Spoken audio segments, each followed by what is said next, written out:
e oggi siamo a Codroipo per scoprire non un'opera di iconografia musicale, e non ne mancano, ma per scoprire una icona musicale, umana, artigianale, artistica, per un vero e proprio patrimonio materiale e immateriale del nostro Friuli nel mondo. È la ditta organaria Zanin, che fabbrica strumenti aerofoni da tasto da ben 7 generazioni, ovvero dal 1827 con l'iniziatore Valentino Zanin, per un totale ad oggi di quasi 1000, manca poco, magnifici strumenti esemplari collocati in tutto il mondo: chiese, cattedrali, basiliche, palazzi, auditorium, conservatori, sale da concerto, luoghi privati.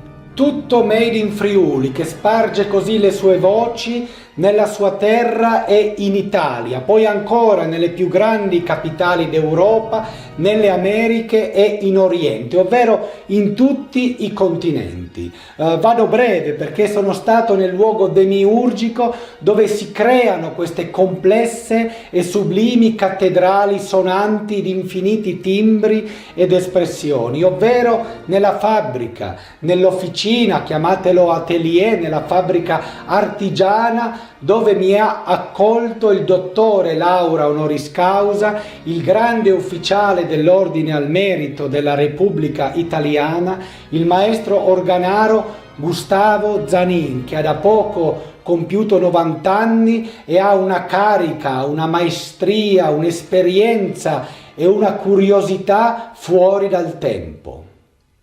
Il piede, questo diaframma è la bocca, il labbro inferiore, il labbro superiore, questo che vibra è il corpo, e al centro il diaframma che si chiama l'anima.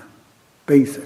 E non è un glossario moderno, è da quando si è concepito lo strumento. Che succede? Che io, insufflando l'aria con una pressione maggiore di quella che noi respiriamo, quindi soffio, che cosa faccio? Metto in commozione e faccio... guarda che mano, devi farla col compasso. Fatto questo lavoro,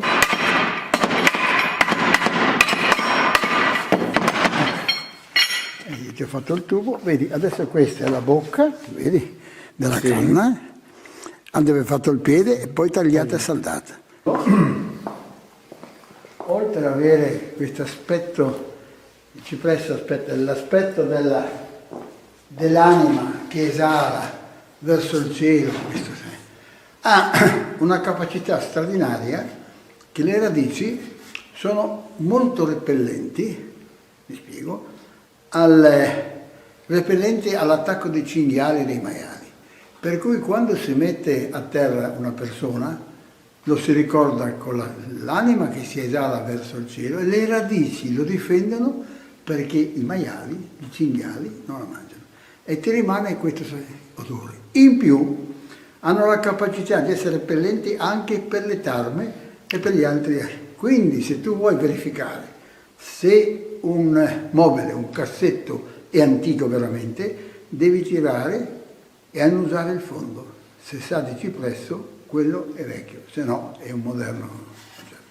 Ecco. Ti dirò che noi più facciamo le cose del passato, più siamo nel futuro. Un'altra cosa simpatica, le cose più difficili, fare le cose facili, e più andiamo nel passato, più siamo nel futuro. Ecco.